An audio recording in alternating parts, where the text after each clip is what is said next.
लगातार 1 महीने से बारिशें हो रही थीं। सब पंछी अपने अपने घरों में बैठे थे। टोनी चिड़िया का घर पुराना होने की वजह से अब जगह जगह से टपकने लगा था। बबली तोता तेज बारिश में भी छाता लेकर घर के बाहर खड़ा था।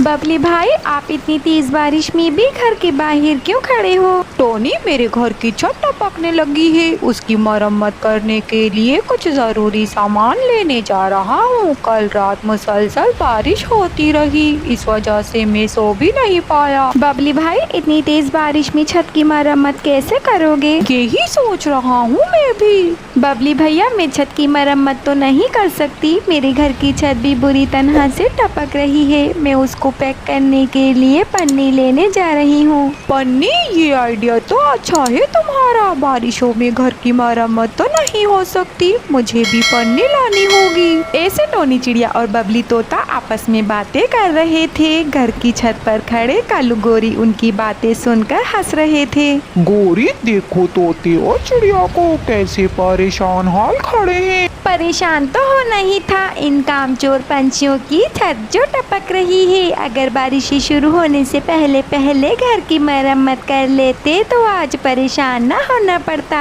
गोरी, मरम्मत तो हमने की थी, मगर बारिश तेज होने की वजह से हमारे कमजोर से घर टपकने लगे हैं। हाँ गोरी, पूरे 1 महीने से ज्यादा हो गया इन बारिशों को। मुसलसल लगातार बारिशें होने की वजह से हमारे कमजोर से घरों की छतें अब टपकने लगी हैं। बारिशें तो हमारे घर पर भी हो रही हैं, पर हमारे घर को तो कुछ भी नहीं हुआ। तुम छोटे पंछी अपनी गलती का भी न मानना। चलो जाओ जाओ, ढूंढो अपने घर के लिए पन्नियाँ। ऐसा कहकर कालू गोरी अपने घर के अंदर चले जाते हैं। बबली भाई, हमें इन कौवों की बातों पर ध्यान नहीं देना चाहिए। चलो हम अपने घर की छत के लिए पन्नियाँ ढूंढ कर लाते हैं। ऐसा कहकर टोनी चिड़िया और बबली तोता जंगल पन्नी की तलाश में चले जाते हैं। थोड़ी देर की मेहनत के बाद वो पन्नी लेकर आ जाते हैं और अपने घरों को पन्नी से ढक देते हैं। मामा, ये पानी तो अभी भी नहीं रुक रहा। देखें देखें तो कैसे टपक रहा है। गुनगुन बेटा, ये पानी वो है जो हमारे घर की छत पर इकट्ठा हो गया था।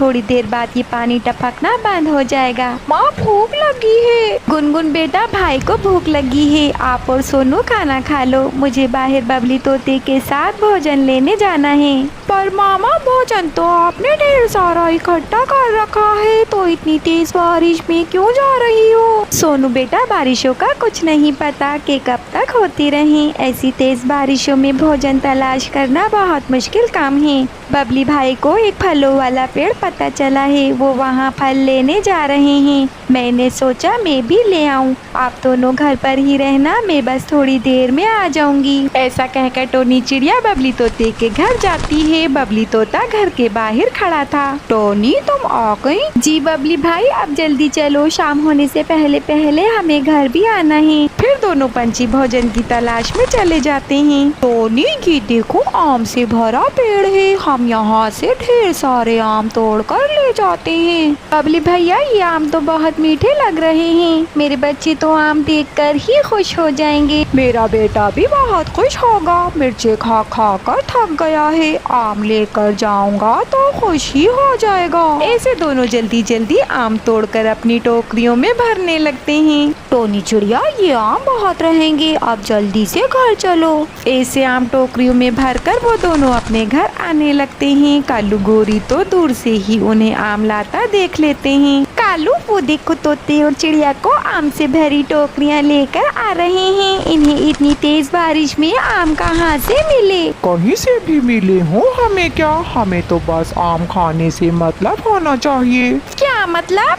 चलो आओ, उन पंछियों से आम मांग कर देखते हैं। ऐसा कहकर कालू गोरी चिड़िया और तोते के पास जाते हैं और गोरी का भी बहुत प्यार से कहती है। तोते भैया, टोनी बहन, ये आम तो बहुत मीठे लग रहे हैं। थोड़े आम हमें भी दे दो, सूखा खा खा के थक गए हैं। हम पर कृपया करो, थोड़े आम हमें भी दे दो। मैं तो तुम कौवों को एक आम भी ना दूं, जाके मेहनत करो और खुद से आम ले आओ। ऐसा बोलकर बबली तोता वहाँ से चला जाता है। फिर गोरी कौवी टोनी चिड़िया से बहुत प्यार से कहती है, चिड़िया बहन हमें थोड़े आम दे दो, आखिर हम आपके पड़ोसी हैं। गोरी मैं तुम्हें अपनी मेहनत से लाए हुए आम हरगिज नहीं दूंगी। ये आम मेरे हैं, बहुत मेहनत से लाई हूँ मैं ये आम। इतनी मेहनत से लाए हुए आम मैं भला तुम कौवों को क्यों दूं? अपने बच्चों के लिए लाई हूँ मैं। अगर तुम्हें आम खाने हैं तो थोड़ी मेहनत कर लो। मैं तुम्हें पता बता रही हूँ, तुम वहाँ से आम ले आओ। चिड़िया बहन बारिशें बहुत तेज हो रही हैं। इतनी तेज बारिशों में बड़े पंछी शिकार करने के लिए पेड़ों पे छुपकर बैठ जाते हैं। मैं नहीं जा सकता, प्लीज आप ही इन आमों में से थोड़े आम हमें दे दो। जब बारिशें रुक जाएंगी तब मैं आम ले आऊंगा। तोता भी खा लेना। अब मैं चलती हूँ, मेरे बच्चे मेरा इंतजार कर रहे होंगे। ऐसा कहकर टोनी चिड़िया अपने घर चली जाती है। कालू गोरी को उसकी ये बात बहुत बुरी लगती है। कालू, इस चिड़िया की जबान कुछ ज्यादा ही नहीं निकल आई है। गोरी इसकी जबान बंद करनी आती है मुझे, इसको अच्छा सबक सिखाना होगा। ऐसे दोनों गुस्से में वहाँ से अपने घर चले आते हैं और चिड़िया को सताने की प्लानिंग बनाते हैं। कालू क्या सोच रहे हो? गोरी आइडिया मिल गया, आज रात को ही इस चिड़िया के कमजोर से घर को गिरा दूंगा, फिर वो बेघर हो जाएगी। इतनी तेज बारिश में जब रहेगी खुली छत के नीचे तब आएगा मजा। इस छोटी चिड़िया को तब पता चलेगा कौवों से दुश्मनी मोल लेने की क्या सजा मिलती है। फिर कालू गोरी रात होते ही टोनी चिड़िया के घर जाते हैं और उसके घर को धक्का मार मार कर गिरा देते हैं और वहाँ से भाग जाते हैं। थोड़ी देर बाद चिड़िया का घर गिरते ही टूट जाता है। टोनी चिड़िया के बच्चे घर के अंदर ही फंस जाते हैं। कोई बचाओ, कोई मेरी मदद करो, मेरे बच्चे घर के अंदर फंसे हैं, कोई मेरी मदद करो। टोनी चिड़िया जोर जोर से चिल्ला रही थी। कबूतर और तोता भागे भागे आते हैं और टोनी चिड़िया के बच्चों को बाहर निकालते हैं। टोनी, आज तो तुम्हारा कमजोर सा घर टूट गया। अब तो मुझे भी अपने घर का डर लगने लगा है। मेरा घर गिरा नहीं, गिराया गया है। उन कौवों ने मेरा घर गिराया है। पर वो ऐसा क्यों करेंगे? कबूतर भैया, मैंने उन कौवों को आम जो नहीं दिए थे तो उन जालिमों ने मेरा घर ही गिरा दिया। अब हम कहाँ रहेंगे? चिड़िया बहन, मैं तुम्हें अपने घर ले चलता, पर तुम्हें तो पता है मेरा घर कितना कमजोर है, वो सबका वजन नहीं उठा पाएगा। चिड़िया बहन आप मेरे घर चलो, बारिश बहुत तेज हो रही है। आप इतनी तेज बारिश में अपने बच्चों को लेकर कहाँ जाओगी? नहीं कबूतर भैया, मेरी वजह से आप भी बेघर ना हो जाएं। तो टोनी बहन आप इतनी बारिश में अपने बच्चों के साथ कहाँ जाओगी? कबूतर भैया, बबली भैया, आप दोनों बस मेरी मदद कर दो। आप दोनों मेरे लिए जंगल से लकड़ियाँ ले आओ, मैं इनसे अपना घर बना लूंगी। मैं आप दोनों का ये एहसान जिंदगी भर नहीं भूलूंगी। चिड़िया बहन, इसमें एहसान की क्या बात है? मैं लकड़ियाँ तो ले आऊँगा, लेकिन मुझे घर बनाना नहीं आता। कोई बात नहीं बबली भाई, आप बस लकड़ियाँ लेकर आ जाओ। बाकी घर बनाने में तो मैं टोनी बहन की मदद कर दूंगा, मुझे घर बनाना अच्छे से आता है।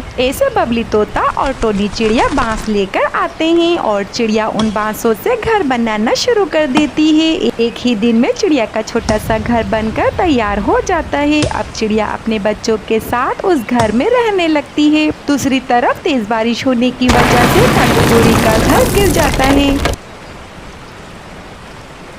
कालू, तुम तो कह रहे थे हमारा घर बहुत मजबूत है, फिर ये कैसे गिर गया? गोरी घर तो हमारा बहुत मजबूत था, पर ये पेड़ ही बहुत कमजोर था। देखो पेड़ ही गिर गया। कालू, बारिश तो बहुत तेज हो रही है और रुकने का नाम ही नहीं ले रही। अब हम इतनी तेज बारिश में कहाँ जाएंगे? गोरी चलो कबूतर और तोते के पास चलते हैं, उन्होंने चिड़िया का घर भी तो बनाया था। क्यों ना हम उनकी मदद लेकर अपना बांसों का घर बना लें। ऐसे दोनों कौवा कौवी कबूतर के पास जाते हैं और उससे मदद मांगते हैं, पर कबूतर तो साफ साफ मना कर देता है। फिर दोनों कौवा कौवी मिठू तोते के पास जाते हैं। गोरी कालू, मेरे पास तो समय नहीं है, आप किसी और से मदद मांग लो। ऐसे कबूतर और तोते से इनकार सुनने के बाद दोनों कौवा कौवी टोनी चिड़िया के पास जाते हैं। चिड़िया बहन, हमारी मदद करो, हमारा भी बांसों का घर बनवा दो। हम बांसों का घर बनाना नहीं जानते।